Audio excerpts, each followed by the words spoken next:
Hello and welcome back to QuickSpeak the English podcast, where we explore a different fascinating topic every episode. Today, we're going to be talking about something that's become, well, indispensable and kind of worrisome at the same time, our relationship with smartphones. Yeah, it's like they're like woven into the fabric of our lives now. Totally. And we all know that spending too much time glued to these screens can't be good. But like, what's really going on in our brains, when we just can't seem to put the phone down? Yeah, it's like this invisible force field Right. that's keeping us tethered. So what is the science behind this, irresistible pull? Well, it all comes down to something called the dopamine loop. Dopamine is a neurotransmitter, basically a chemical messenger in your brain, and it's associated with pleasure and reward. Okay. And tech companies have kind of become masters at hijacking this system. Yeah. Every notification, every little bit of new information triggers this little surge of dopamine. Right. That makes you crave more. Think about that feeling you get when you refresh your inbox, like hoping for a specific email. Yes. Yeah, that's that dopamine loop at work. So it's like our phones are training our brains to look for those little, hits of pleasure, even if they're not really that great in the grand scheme of things. Exactly. It's the same principle behind, those classic experiments with the lab rats pressing levers for food pellets, except we're the rats and our phones are the lever, and it's those little fleeting bursts of dopamine. Right. And the problem is that, this constant activation of the reward pathway can have long-term consequences, especially for younger brains that are still developing. So you mentioned younger brains. How does this dopamine loop affect them differently? Well, studies have shown that excessive screen time, especially during those crucial developmental years, can actually lead to some structural changes in the brain.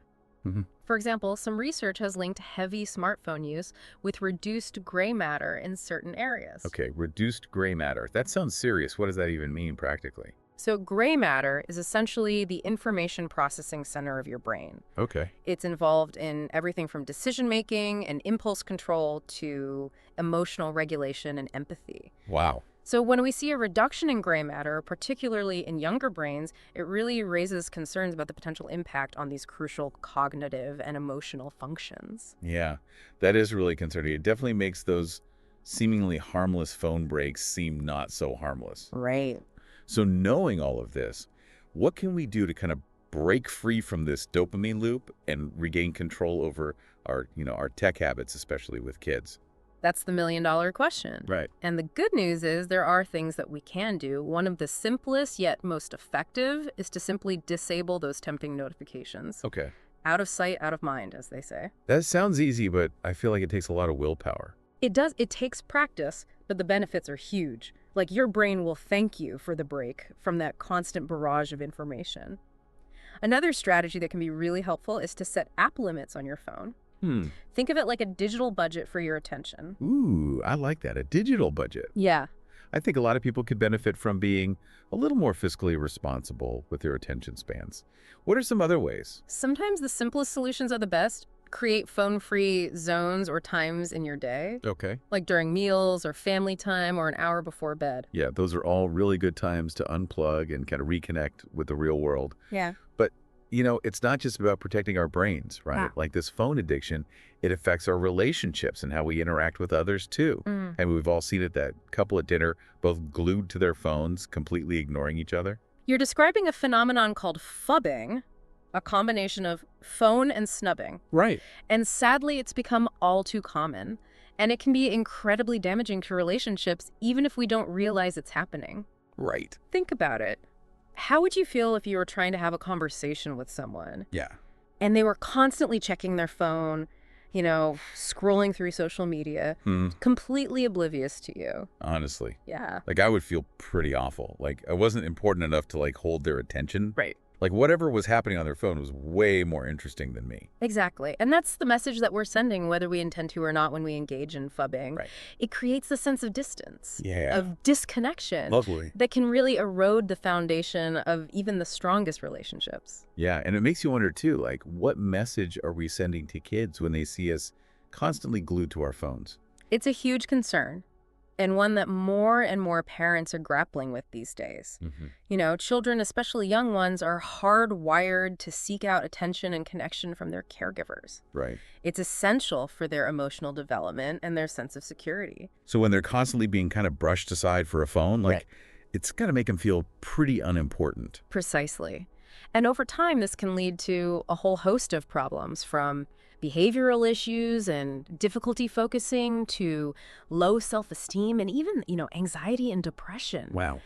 And it's not just our kids who are affected. Right. This culture of phubbing, it's seeping into our workplaces, our friendships, our entire social fabric. Totally. I've even been in meetings where it feels like everyone is more interested in their phones than in what's being discussed. Right. And don't even get me started on trying to have a conversation with someone who's half listening, half scrolling through Instagram. It's this constant state of partial attention. Yeah. And it's preventing us from truly connecting with each other. Right. From being fully present in our own lives. Yeah. And speaking of being present, there's another concerning side effect of this digital age that I think we need to address. Okay. The shrinking of our attention spans. Oh, yeah, absolutely. I feel like I can barely get through a paragraph of text without getting distracted by a notification or the urge to check social media.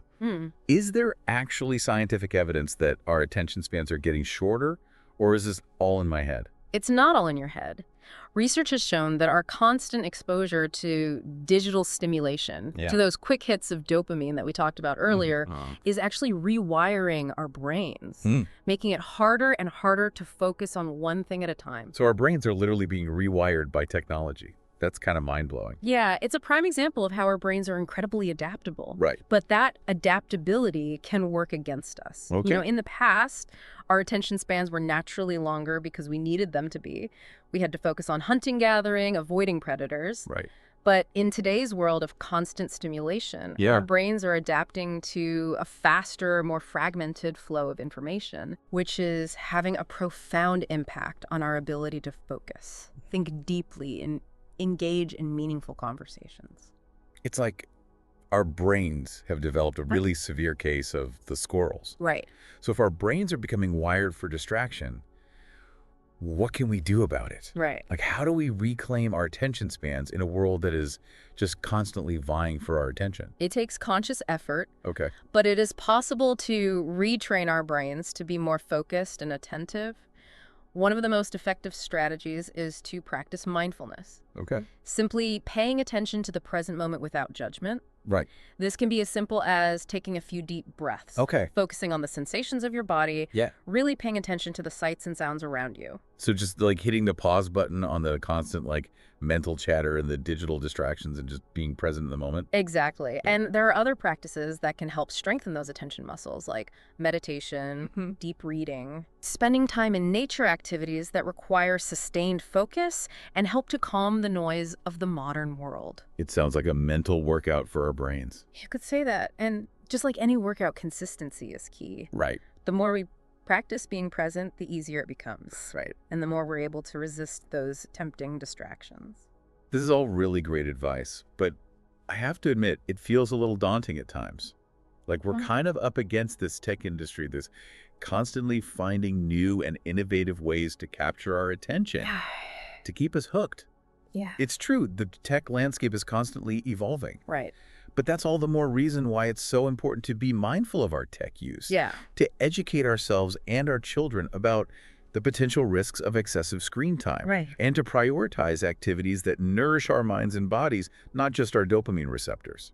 It's like we need to be more discerning digital consumers. Exactly. Choosing quality over quantity when it comes to our tech. Right. It's about being intentional with our choices. Right. About asking ourselves, is this technology serving me or am I serving it? Yeah, that is such an important question to be asking ourselves. So as we navigate this increasingly digital world, how do we find that balance? That sweet spot where we're harnessing the power of technology without letting it hijack our lives? It's a journey, not a destination. Right. There's no magic formula. Okay. But it starts with awareness. The more we understand about how our brains work, how they're wired to respond to certain stimuli, Right. the better equipped we are to make conscious choices about our tech use. So knowledge is power, even when it comes to our phones. Absolutely. And it's not just about individual awareness either. Yep. We need to be having these conversations as families, as communities, as a society. Yeah. We need to be teaching our children digital literacy, critical thinking skills, Right. the importance of balance when it comes to technology. It's about equipping them with the tools to navigate this digital world in a healthy way. Precisely. And it's about creating a culture where it's not only acceptable, Right. but encouraged to unplug, to disconnect, Right. to simply be present in the moment without feeling tethered to our devices. This has been such an eye-opening conversation. I feel like I have a lot to think about and maybe a few notifications to disable. It's all about taking those small steps, Right. those micro adjustments Oh, that can lead to big changes over time. Well said. And on that note, we'd love to hear from you, our listeners. What are your thoughts on this whole, digital age that we're living in? What strategies do you use to maintain a healthy relationship with your technology? Share your thoughts in the comments below, and don't forget to subscribe to QuickSpeak for more thought-provoking discussions on a wide range of topics. Until next time, stay curious.